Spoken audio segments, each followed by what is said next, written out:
Hi, Robert. How are you? Hi, Sabine. I'm doing fine. It's Um, our winter here, so it's a nice change in the weather. The wind is blowing from the north, and we're in the low 60s, I would say, or high 50s Fahrenheit. wow. So it's not too bad. Well, it's beautiful because the summers here, late summer and early autumn, can be really sticky and hot, humid. We get hurricanes and all of that during that season. It's very tropical. And at a certain time in the winter, the winds reverse. Instead of coming up from the south with all that tropical air and hurricane stuff, it switches almost overnight and it starts coming down from the north. And at that time, it's a lovely change. I enjoy winter. Yeah, it's magical, isn't it? Yeah. Yeah, I grew up in New York where it snowed heavily and really got cold in the winter. So I don't miss that so much. I like this. I can still walk out in the afternoon without worrying about an overcoat or good shoes. Just yeah. yeah. That's great. No, thank you for accepting my invitation for a chat. Oh, of course. I always love to speak with you, Sabine. I do because I feel that you have a great deal of insight into this particular world of spirituality and non-duality. I think you've met some of the people and you have your opinions of them and your understanding of what they were saying and not saying. Watched your gatherings and stuff like that. I really liked what you had to say. Then I watched afterwards Nothing conference, and yeah, you really your sharing is very honest, which I believe is very rare in this non-duality dogma or whatever you want to call it, or industry, as you like to say. And then I read the 10,000 things, and I really liked it, and I've got it here. I'm not sure if I probably can't be seen on the screen. I don't know. I don't think I've done my settings well, but yeah, I really loved your book. I read it actually twice, and then I listened to your whole audio. I understand you got audio now, and I listened to that. It was really, really good. So yeah.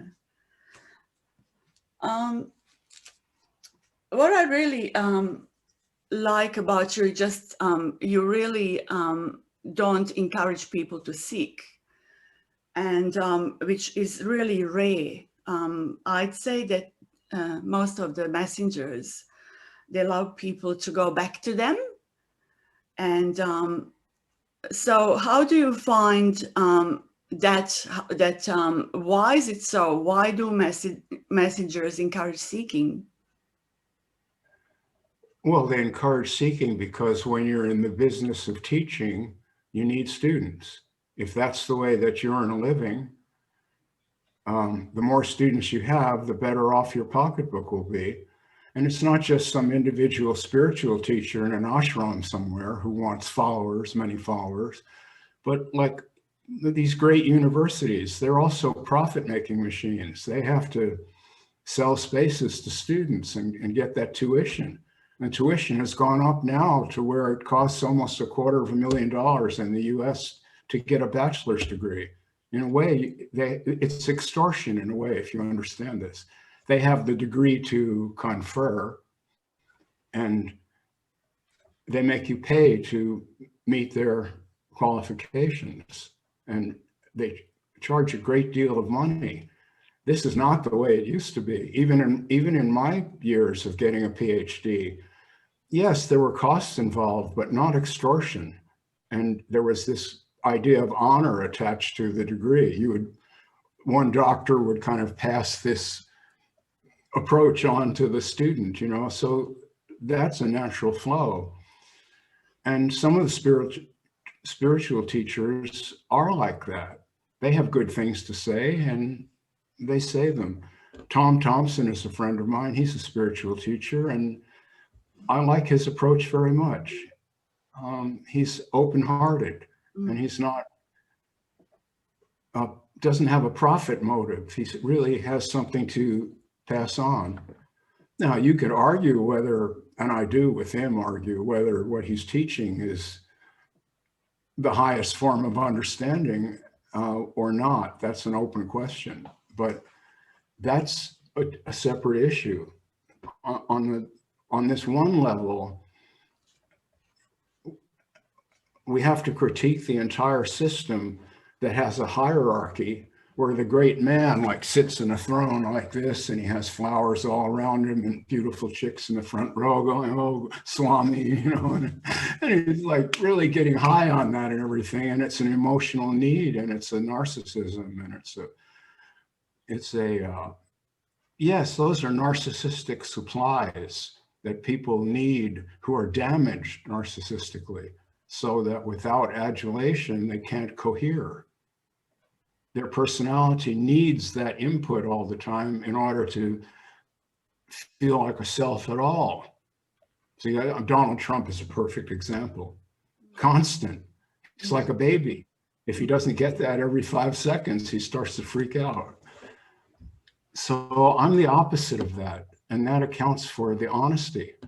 I don't want followers. I want to discourage people from putting me on a pedestal. The message that I have for people is what you are right now, what you are right now is you. This is it. If you imagine something else because you read some book or heard some expert telling you about other realms or other orders of being or all this, that's just hearsay. Those things may or may not exist. That can be examined. But if they do, the only doorway to them, and I'm not saying they do, that's an open question, but suppose there are higher orders of reality that one could be in on. If that's true, the only door to them has to begin right here where you are. I mean, you must take a first step from your own being. You must. And if you're taking someone else's steps as a list, an instruction manual, yes, sit with your back straight, breathe from the diaphragm. Put your tongue against your soft palate behind your teeth and breathe, and you count your breaths, and you get 4 breaths in and you hold it for 7. And these are magical procedures that have nothing to do with anything. They're hypnotic induction. I'm not saying that breathing exercises might not help someone. They might, but not in this way that they're being marketed. And so my entire critique of the entire field of spirituality, which I wasn't involved in until 15 years ago, I was past 60 years old when I got in this world at all. My critique from what I've seen is that it's built on a hierarchy like any other business. And the money flows upward in the hierarchy to where the person on the throne is really powerful and corrupted.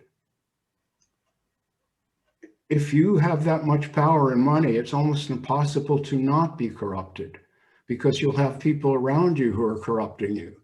You have girls who want to just sleep with you. You have people who are bowing to you and bringing you everything.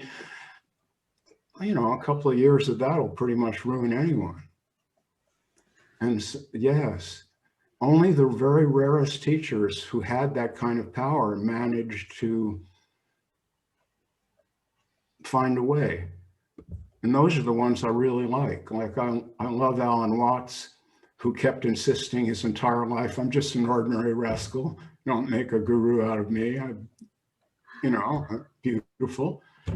Jiddu Krishnamurti can be criticized, but considering that he was raised to be the world teacher, my God, you know, the Leadbeater and Annie Besant got their hands on this young kid and told him, you're going to be the savior, you're going to be Jesus, you're going to be the world teacher and all this, and from an early age. And he was this like impoverished Indian kid that they found in the street. Considering that background, he did great. He kept his head and he kept telling people, it's not about me, sir. Is it all right, sir? We're having a conversation here, I hope. Okay, so he was a beauty. But most of the ones I see operating are not beauties. and they confuse people and they hypnotize them. Yeah. And the Nothing Conference, you were mentioning before we got started here, that you had watched some of it, and there were a few very good ones, and mostly you were put off by the level of learned ignorance that was being proffered. Yes. And I know you're concerned that to say such a thing sounds like an insult, but it isn't. It's just an accurate understanding. I mean, we can't, if we worry too much, I like to be kind. I think you know that. I try. Yeah, I may not be that good at it, but I do my best. But it's not really kind to encourage someone's delusions. It may seem kind at the time, but it would be better if all the people in that conference, in my opinion, would be better if they all understood that all this yammering has nothing to do with reality. Nothing. Yes. Yeah. What do you say about that parroting, or you call it hypnosis? Is it helpful for anyone? Like, do you think that someone who didn't come to understanding, innate understanding, should be sharing the message? Because I've heard Nisargadatta and some other people I respect saying that you really, like, all of you already are that, so to speak, but unless you had understanding, it's pointless, because it's just intellectual. It's same as at school, when you know, the teachers are not awoke, like they are, but they're not probably aware that they are awoke. So basically, do you think that people who didn't come to understanding, who are just parroting this, should be speaking? Just what's your opinion on that? Oh, what a question. The world that we all live in, we human beings, is an imaginal world. We have a picture of the world that is constructed moment by moment based on what we see, hear, feel, and otherwise experience. And we build a picture of the world. And that's an automatic process. Nobody sits there. If we had to reconstruct the scene every fraction of a second, no one could do it. We just allow all that to happen and take it for granted. When I open my eyes, there's the world. I don't say, the way a photographer, the way a filmmaker might say is, let's see, what will I put here in the frame? What do we need on the set? No, it's not like that. You see, it just boom. That's our experience. Yes. No one has to believe Robert is saying this, so I'll believe it. You can verify it for yourself in 5 minutes. You just sit there quietly and you'll see that even if you have your eyes closed and your ears stopped up and your nose covered, and all you have is your own thoughts, you could be in an isolation tank, and this imaginal world will keep arising. But in the isolation tank, we call them dreams or figments or fantasies or whatever. Yeah. That's our experience. We can't not have it. Nobody has the choice to not experience anything. Right? Yeah. Yeah, I like that in the 10,000 things you mentioned more than once, that basically you have to taste it yourself. You have to basically, because you have your own taste. You said you can't think what someone else thinks. You can't feel what Robert feels. You have to feel it yourself. And and Robert can't know what you feel. This, I really like that distracted note to me. Right. So just to stay with the imaginal for a moment, because I was the imaginal works on words also. Now, a word is only a grunt or a groan. If you don't understand the language, it's just sounds. And some of them are funny. If you listen to some foreign languages that you don't understand, so you just hear the sounds, some of them are very humorous. Some of them, they have a character, but that's another point. But when you hear these grunts and groans, if you understand that language, the imaginal hears the words and immediately makes them into visions. That's how we understand language. We understand it imaginally, visually. If I say a chair and you speak English, you start to imagine this structure that one sits on. Mm. Okay, that's beautiful. Communication. However, what if the words don't refer to anything that actually exists? We still fill in the blank with something, some imagination. And this is the problem when people speak about states of mind that they have not themselves experienced, but only heard about. So Nisargadatta will say something about, let's see, what would it be? God is in me. He says, God is in me. I'm not in God. God is in me. Yeah. Beautiful. Yeah. I heard that and I said, this guy's speaking my language. Yeah. Okay. This is the truth, not capital T truth. This is his experience. That's what he's telling you. He's saying, my being has so open that I can see that my programming is just part of it. Mm. Beautiful. Yeah. Free. He sees his own programming. He says, I was programmed to believe in God, but now I see it's just an idea floating around in my imagination. It's beautiful. Yeah. So he would talk about that. I'm bigger than God or whatever. And then some person who had not understood himself to that or herself to that degree would hear that.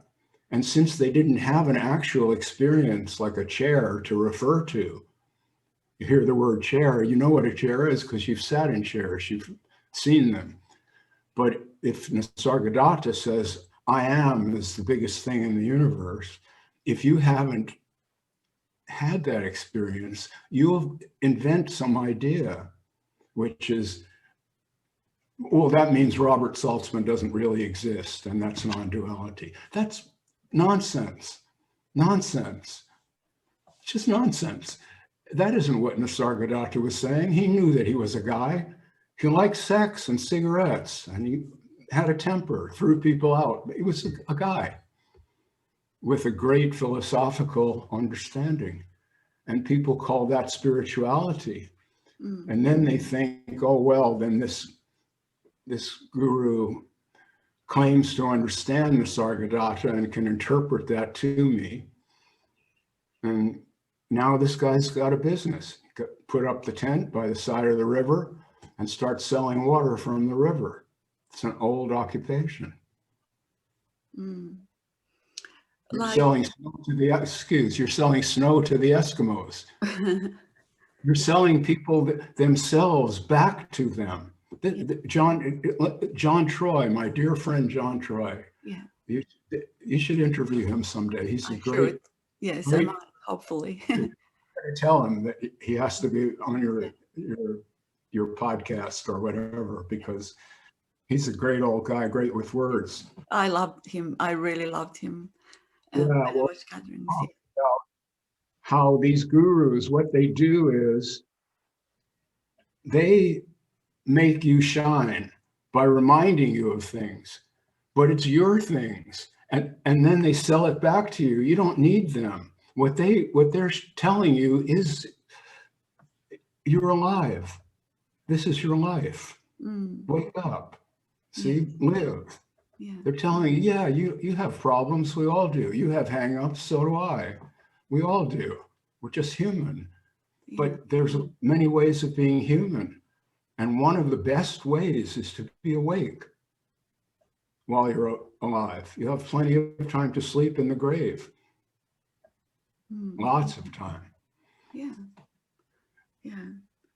And so, I think you said somewhere, can you teach someone aliveness? You can't teach aliveness because aliveness is, isn't it? you can only be alive yourself. That's how I got it. I met a man in my life Walter Chappell, Yeah. great photographer of the 20th century. We met because of photography, not because of any of this other stuff. We were talking photographs and that. And I just began to notice that he was somehow different from everyone else. He had he was more real. He was more honest. He was more grounded. And I eventually said to him, what is that?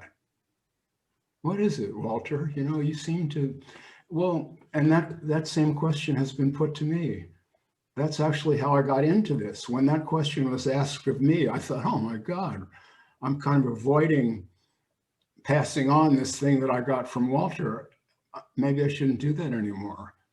I mean, I actually have this.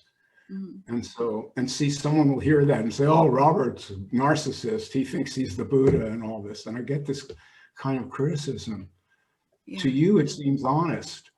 But to other people, it seems like I'm making this outrageous claim because they have these forebears up on a pedestal and they can't imagine that an ordinary flawed human being could ever be that way. But that's who they were. We're all human here. Yeah. The thing that made them great is that they could be human and come up with these wonderful ideas. So we should take the ideas, whether they come from Nisargadatta or Robert Saltzman or John Troy. If somebody has a good idea, okay. You know, I often say to my friends that the best is to spend a few days with your guru and see, you know, if they're any different to any other human being. That's right. You know, that's what John Troy calls seeing backstage. Yes. You hang out with this person enough, and are they really that special? Or maybe when someone spills the coffee, they get angry.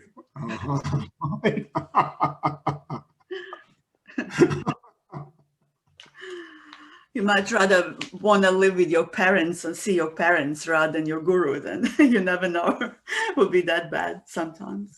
I really love speaking with you, Sabine, because you really get me. And yeah. I just feel free to rap. I don't try to keep anything. Yeah. You know. Like, actually, I'd like to ask you about the pain because you went through some pain, and I really liked that when you honestly said how it felt. I know it's whatever you can say, you are your pain or you're not your pain, but I've heard someone saying, enjoy your pain now that you, whatever, are already that enlightened, enjoy your pain. So do you really, does Robert Saltzman enjoy his pain when it comes up, or he doesn't? You know, down in the Caribbean, they have a, this was in Dominica, the island of Dominica. We went there for a while, my son and my wife and I, to hang out with these Rastas up in the mountains. Mm. And they have a way of saving face. If you ask them a question like that, they'll say, yes, I enjoyed my pain, but not to the fullest. That's a good one. I love that. Well, my experience was that I was in excruciating pain for several months. Yeah. And I actually had to stop taking them. I tried every kind of painkiller. I tried to stop taking them because my heart rhythms were starting to lose it, which is a side effect. So now I'm just alone with my pain. So, and it's very bad. I'm saying that there was no way to get comfortable at all. The pain, when I wasn't passed out, I was in pain. And sometimes if I moved in the wrong way, it was like a white flash would go through, that kind of pain. Yeah, I lived with it for a long time. And what I have said about that is at times I was on the level I was contemplating suicide, contemplating it. I even had a plan. So it was what a psychotherapist would say, that was a serious consideration of suicide. And at other times, I felt really wonderful. I had these moments, but they were short because they were interrupted by pain. Yeah. Yeah. Now, someone will say, well, but a real yogi could have transcended that. And I think that's true in a way, Yeah. because self-hypnosis is a good way of dealing with pain. And maybe it's appropriate to be a yogi when you're in that much pain. I'll spill the beans a little and say I did whatever I knew to do physically and psychologically to deal with that pain. But pain is pain, and it really hurts. Yeah. But the good part of pain is that that is the best teacher of all in this life. The very thing that we least want and hate feeling has so much gold in it. So when people say, Robert, I want to wake up. Really? You want to be like me? You want to have gone through all that? You want to see death and no escape hatch, no God, no afterlife, no transcendence, just this. And this is the best of it because age, old age, illness, and death, it just gets worse.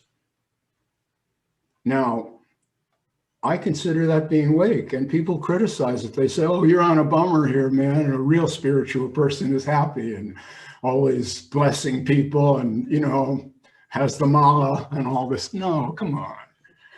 I'm not a spiritual teacher. I'm an alive, awake elder in my community. And that's all. Yeah. That's all. Yeah. Just to see, I'll say this and then people will get their back up. I'm just another wise person. I'm a kind of sage. Yes, I get that. But so what? There's plenty of sages. See, it's not a big ego trip. It's when you realize this is it. Yeah. And everyone you meet is in the same position. But the difference between a John Troy, who's a great sage, in my opinion, everyone should listen to what he's saying. He's an old man now. He's 81 years old. Get it while it's hot. Yeah. Get it before it's cold. Yeah, he sounds quite good. I really like what he has to say. He's very honest, like yourself, which is very rare. What he says is there's no permanence to anything. Yeah. And he says to people, you want it to be permanent. That's like plastic flowers. Yeah. He says, no, it's not like that. You see, each life has a flowering.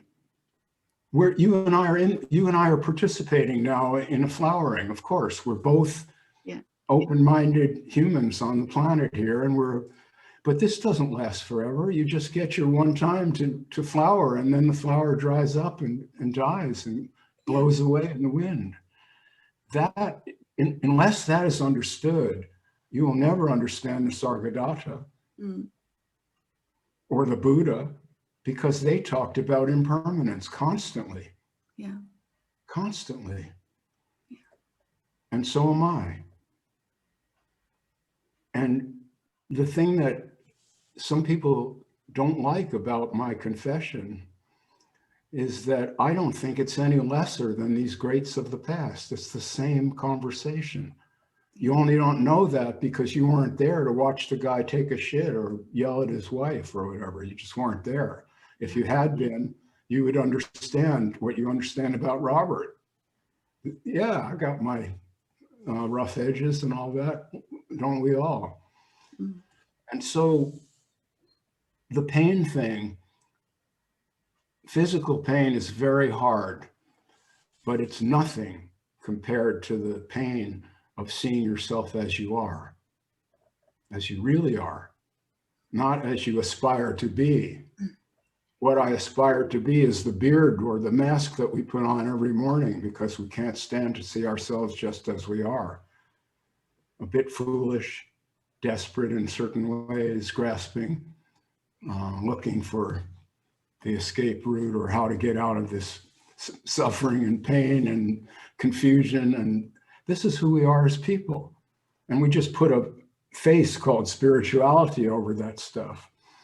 And all I'm saying is that I'm not a spiritual teacher. I'm a psychologist. I'm a depth psychotherapist, and I'm interested in what we are as humans, not what we aspire to be in our dreams and have elected like half a dozen world teachers or something who got it, and the rest of us are just miserable, crawling upward towards the greatness of the Buddha or something. It's ridiculous. You have to kill the Buddha. That's the most important thing. What stops us from killing the Buddha is then we would just be alone. Myself, poor old Robert.